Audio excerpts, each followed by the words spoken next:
teman-teman, balik lagi di channel YouTube OEC Indonesia bareng sama aku Nisa Nikma yang bakal ngebahas segala prosedur dan pelayanan menjadi pekerja migran yang baik di Hong Kong. Teman-teman gimana kabarnya? Baik-baik semua kan? Kita doakan semoga teman-teman sehat selalu ya di sana kerja di majikan. Oke, teman-teman, kali ini kita bakalan bikin video Q&A. Jadi video ini isinya tentang pertanyaan-pertanyaan teman-teman yang sudah teman-teman tanyakan baik di sosial media kita ataupun by call WhatsApp. Let's go, simak videonya.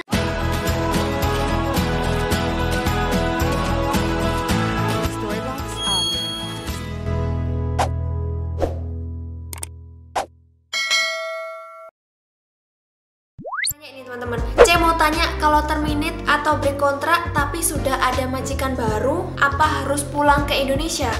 Masa pandemi ini untuk teman-teman terminate ataupun break kontrak itu tergantung nanti dari pihak imigrasi meng-ACC alasan teman-teman untuk terminate atau break kontrak atau tidak. Surat keterangan finish itu bisa langsung ditulis tangan oleh majikannya teman-teman. Namun majikan juga harus isi langsung formulir dari imigrasi. Pertanyaan yang ke-6 teman-teman, pertanyaannya yaitu, Cece saya mau tanya apa? Nggak boleh. Ya, jika dalam 1 tahun saya nge-break 2 kali, apakah bisa cari majikan lagi? Kalau bisa apa enggak cari majikan lagi itu bisa, cuma visanya turun itu kemungkinan di ACC dari pihak imigrasi itu hanya 0,5%. Karena dari pemerintah Hong Kong sendiri sudah ada peraturan baru kalau teman-teman itu break atau terminate 2 kali dalam setahun, itu teman-teman harus balik pulang dulu ke Indonesia, nunggu di Indonesia kira-kira 2,5 tahun baru bisa proses lagi ke Hong Kong. Kecuali mungkin kasusnya teman-teman itu kayak bobo meninggal, kongkong meninggal, atau majikan punya masalah finansial kayak gitu-gitu, mungkin dari imigrasi masih bisa mempertimbangkan, tapi tetap kemungkinan besar itu visa teman-teman akan di-reject. Jadi teman-teman sebaik mungkin, sebisa mungkin bekerja yang baik, bekerja yang telaten, jangan kayak kodok loncat-loncat gitu. Bentar-bentar loncat, bentar-bentar loncat gitu ya. Lanjut pertanyaan ke-7. Pertanyaannya, Cece boleh bertanya, saya sudah kerja di majikan selama 6 tahun. Apa bisa saya dapat long service, C? Jadi teman-teman, untuk long service ini bisa teman-teman klaim setelah teman-teman kerja di majikan lebih dari 5 tahun. 5 tahun ini berarti kalau hitungan kontraknya 3 tahun berjalan ya teman-teman, karena satu kontrak itu 2 tahun finish. Di sini teman-teman bisa mendapatkan dengan syarat majikan sudah tidak memperpanjang kontraknya dengan teman-teman.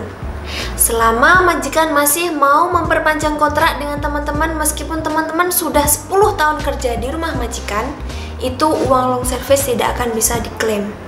Itu sudah ketentuannya teman-teman. Kalau teman-teman malah notice ke majikan, itu nggak akan dapat. Teman-teman break juga nggak akan dapat.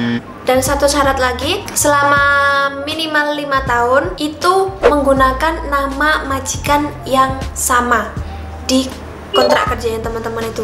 Jadi kalau di kontrak kerjanya itu sudah berbeda nama selama 5 tahun itu, misal yang pertama itu Singsang, tapi kemudian di kontrak yang kedua berganti nama menjadi nama dadainya, itu nggak akan dihitung sebagai 5 tahun. Pokoknya di kontrak kerja itu teman-teman cek itu namanya sama apa enggak kayak gitu. Kalau dari tahun pertama sampai tahun kelima itu sama semua dan majikan sudah tidak memperpanjang kontraknya teman-teman, berarti itu bisa diklaim minimal 5 tahun ya.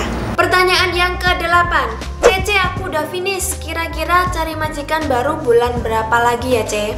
Ini banyak banget pertanyakan juga sama teman-teman. Jadi teman-teman bisa mulai cari majikan baru itu 2-3 bulan sebelum tanggal finishnya habis. Biasanya yang nanya kayak gitu tuh teman-teman yang masih baru datang ke Hong Kong. Jadi masih ya emang teman-teman pengetahuannya mungkin masih awam. Jadi masih banyak pertanyaan yang sering ditanyain kayak gitu loh. Teman-teman bisa cari majikan baru itu 2-3 bulan sebelum CC finish kontrak. Kenapa kok nggak 1 tahun sebelumnya? Karena kalau dari pihak imigrasi 1 tahun itu masih kelamaan. Jadi mereka nggak akan proses gitu loh. Jadi tetap tunggu teman-teman deket dengan tanggal finishnya. Kalaupun teman-teman kurang dari 5 bulan atau 6 bulan sudah mulai mencari majikan, itu ada. Dan teman-teman itu bisa nyari majikan di rentang waktu tersebut. Tapi untuk proses imigrasinya tetap tunggu tanggal finishnya itu tadi, ya. yang terdekat kayak gitu loh teman-teman. Jadi teman-teman jangan habis nonton video ini terus mikir berarti 1 tahun sebelumnya boleh dong aku cari majikan. Ya jangan teman-teman, 1 tahun itu kayak teman-teman baru nginjekin kaki terus teman-teman mau balik pulang gitu loh. Ya kali teman-teman pikir dong ya. Lanjut pertanyaan ke-9. Aduh ini pertanyaan kok ya aneh lagi. Ini juga paling pertanyaan Cece yang barusan nyampe di Hongkong juga. Ini pertanyaan ya, Cece aku baru kerja 3 bulan tapi aku mau notice bisa nggak? Cece 3 bulan ibarat nasi baru masuk mulut belum sampai ketelan loh itu.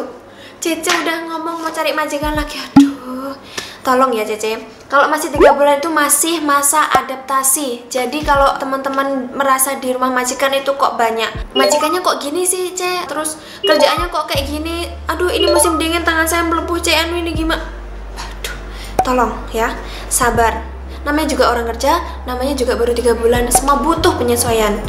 Nenek cerewet pun itu juga butuh penyesuaian. Teman-teman kalau bisa membuat nenek bisa deket dengan teman-teman itu cool banget. Tapi nggak cuma dengan waktu 3 bulan bisa selesai, bahkan 1 tahun juga baru bisa kita itu komunikasi dengan nenek kayak gitu. Jadi tolong kalau masih 1 bulan, 2 minggu, 3 bulan, jangan tanya bisa nyari majikan atau enggak. Lebih baik Cece fokus kerja dan fokus untuk bisa finish kontrak.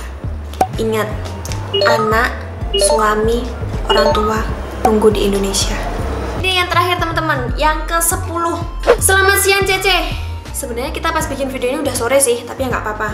Siang juga Cece. Kalau mau renew majikan dan pindah agensi ke overseas, majikan harus bayar berapa ya? Jadi untuk informasi pembayaran, teman-teman dan majikan bisa cek langsung di web kita terlebih dahulu di bawah ini ya. Nah, kalau di web ini dirasa kurang jelas, tapi sebenarnya di situ sudah jelas sih, di situ ada informasi kantor cabang kita ada, terus juga biayanya berapa kalau majikan mau renewal dengan teman-teman lagi di agensi kita, itu semua sudah lengkap di situ. Cuma nanti kalau misalkan ada pertanyaan lagi yang kurang jelas ditanyain, itu bisa datang langsung ke kantor cabang terdekat kita. Sekian dulu teman-teman, jangan lupa tetap jaga kesehatan, jangan lupa cuci tangan, maskernya kalau pas liburan dipakai ya, dan tetap jaga nama baik Indonesia di Hong Kong. Oke? Aku Nisa Nikmah, Tocekim Toa, cekin, bye bye.